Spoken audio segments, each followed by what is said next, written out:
Ahí está. Bueno, Pero muy bien. pasando a otros temas. Pasemos a otros temas. Pasando a otros temas en los que sí nos interesa quizás a todos los uruguayos entender un poquito más la ceremonia del cambio de mando que se va a vivir este próximo domingo. Y le pedimos a Leo especialmente que en esta oportunidad nos ayude también a entender lo que es la simbología en torno a esa ceremonia desde la banda presidencial. ¿Por qué la presencia, por ejemplo, de mandatarios de los demás países? ¿Por qué es necesaria la presencia en un acto democrático como el cambio de mando? Bueno, y muchas otras cosas, Incluso ¿no? hasta de las esposas también, ¿no? De los mandatarios, en fin. ¿Qué hay para decir ¿Y qué de dice los la cambios de tradición, mando? además? Claro.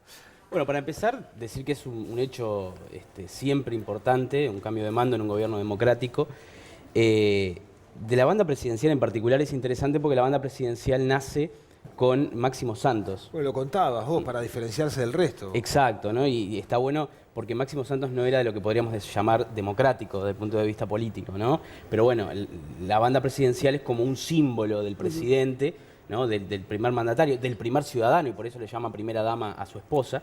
Pero de alguna manera en la historia, los cambios de mando, hay de todo, ¿verdad? Podemos empezar por el primero. Sí. Igual refresca aquello que habías dicho de Máximo Santos, que era bien interesante, porque en aquella época, lógicamente, no existían los medios de difusión que hay ahora. Claro. Entonces no se conocía el rostro, la figura muchas veces del presidente. Sí, loco, y caminaba por por eso la él calle y nadie... decidió e inventó ese asunto de la banda presidencial. Sí, sí, un amigo de él fue el que le dio la idea de usar esa banda, ¿no?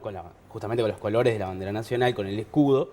Y que como que lo diferenciaba del resto. Además, pensemos de que Máximo Santos era un militar, los militares son muy afectos a los símbolos, de alguna manera todos los militares Las condecoraciones. en su vestimenta tienen símbolos, y en este caso Máximo Santos utiliza esa banda presidencial. Y sobre el tema de que no los conocían, recordemos también hablamos del asesinato de Idiarte Borda, cuando Avelino Arredondo, quien asesina al presidente, se acerca a uno y le pregunta, ¿cuál es el presidente? Claro, exacto, y para luego le pega asesinarlo. tiro. Ahora, te quiero decir algo. Es tremendo Esto eso, tremendo. me hace pensar, porque he visto en otros países que también al mandatario se le pone una banda presidencial. ¿Fue una idea uruguaya? No. ¿No? O sea, ya existía. se copió, entonces se le sugirió copiar una idea de otro país. Exacto. A sí, Santos. sí. Muy bien. Hay otros países que tienen, por ejemplo, lo que se llama bastón de mando. Bastón de mando. ¿No? Argentina, por ejemplo, la presidenta tiene un bastón de mando, que es como otro símbolo Sí. que acá no se tiene. Bueno, yo uso bastón y también en un momento silla de rueda cuando tuve alguna lesión. ¿Te ha usado? Sí. Ahora, Bueno, Leo, vamos a la tradición. para empezar, estamos hablando del tercer presidente en asumir por segunda vez, Estamos hablando del tercer Sí. presidente. ¿no? Valle y Ordóñez, Sanguinetti Sanguinetti y Vázquez. ahora el doctor Vázquez. De forma democrática, ¿no? De forma Hubo democrática. otros presidentes que estuvieron más de un periodo, como por ejemplo Fructuoso Rivera, Sí. pero la segunda vez no fue democrática, ¿verdad? Fue un golpe de Estado.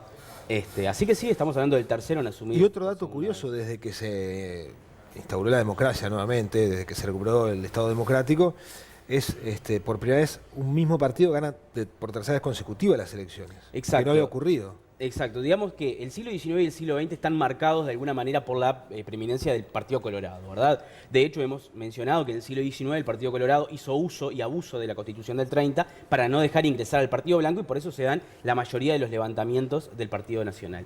Pero en el año 58 es que vence por primera vez el Partido Blanco o Partido Nacional con aquella unión entre los herreristas de Luis Alberto Herrera y los ruralistas de Benito Nardone o Chicotazo, ¿verdad? Ahí ingresa por primera vez el Partido Blanco, lo cual generó muchísimo más problema, o por lo menos conspiraciones palaciegas, de lo que fue la victoria del Frente Amplio. En realidad, en el 58 mucha gente dijo, esto no puede ser. Porque vos venís con muchísimo tiempo el Partido Colorado en el poder, con las estructuras minadas por el Partido Colorado, y te gana otro partido, ¿verdad? Claro. Eso fue en el 58. En el 62 volvió a ganar el Partido Blanco de la mano de Daniel Fernández Crespo, con la unión entre la VD y los herreristas, con aquello que se llamaba la Uvedoxia, ¿verdad? Y luego volvieron a vencer los colorados, por lo tanto tenemos dos gobiernos. Recién en 1990 es que gana 1989 y asume en el 90 Luis Alberto Lacalle. Por lo tanto, ahí tenemos tres gobiernos que no fueron colorados.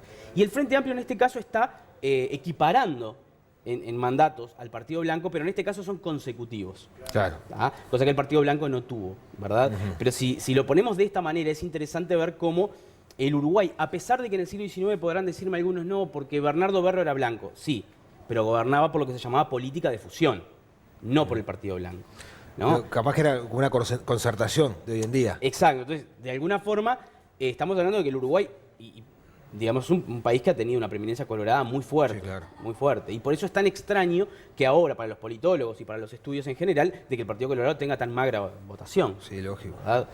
Por allá dijo alguna vez, no recuerdo si fue Bayo o Hierro López, el poder desgasta.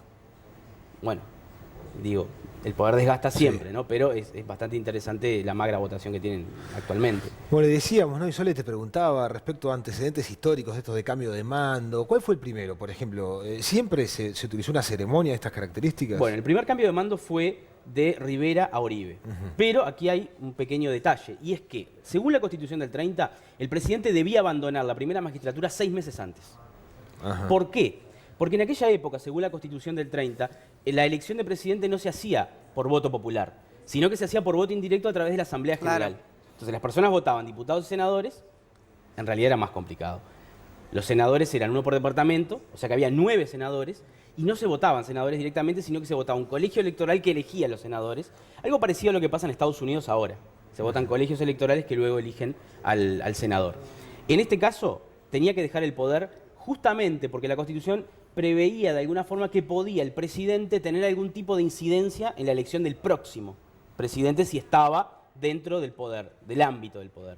Por lo tanto, 6 meses antes dejaba el poder en manos del presidente del Senado. La figura del vicepresidente no existía, tenemos que esperar hasta 1967 para que exista esa figura. El presidente del Senado hacía las veces de vicepresidente. En aquel momento era Carlos Anaya. Claro. Es interesante, ¿por qué? Porque Carlos Anaya, en aquel momento vicepresidente, o presidente en funciones en realidad, tenía un ministro de guerra muy particular que era Manuel Oribe. O sea, Manuel Oribe, antes de ser el segundo presidente del Uruguay, fue ministro de Rivera. Y por eso los colorados siempre dicen que ellos llevaron a Oribe al poder. ¿Ah? De hecho, Marta Canessa de Sanguinetti tiene una biografía sobre Rivera en la cual titula Nuestro Oribe, el capítulo que habla de la elección de Oribe, ¿no? Ah, qué interesante. Claro, porque se dice que Rivera, de alguna forma, trató de imponer a Oribe como candidato, ¿para qué?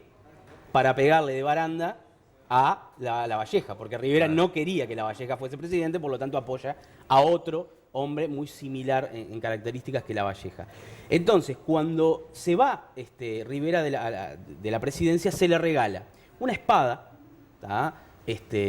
Con oro y plata, que decía el Poder Ejecutivo al presidente Rivera, y se le da un montón de dinero como premio a sus funciones. ¿Tá? Mirá vos. Igualmente, ese dinero, dicen algunos historiadores, que de alguna manera estaba amortizando la próxima revolución. Como que esa plata la utiliza Fue la que financió la revolución. la revolución del 36, ¿no? Entonces, ahí no tenemos un cambio de mando. Pero hay una cosa interesante que tiene que ver con por qué viene gente de afuera. ¿Ah? Después le confirmamos quiénes son los que tenemos acá en la lista. Cuando Uruguay, cuando todo país nace en el siglo XIX, supongo que será lo mismo en el siglo XX. No sé, recuerdo el último país que nació, que fue Sudán del Sur, hace 2 años, ¿no? En el 2012, y que se encuentra en una crisis tremenda en este momento. Cuando un país nace, tiene que, de alguna manera, nace por 2 razones. Una es que la gente quiera que nazca, en el caso de, no sé, la Revolución Oriental, la Revolución de los 36 Orientales, lo que sea. Pero por otra parte, hay otra pata de la silla, y es que los países de afuera acepten la independencia de ese país.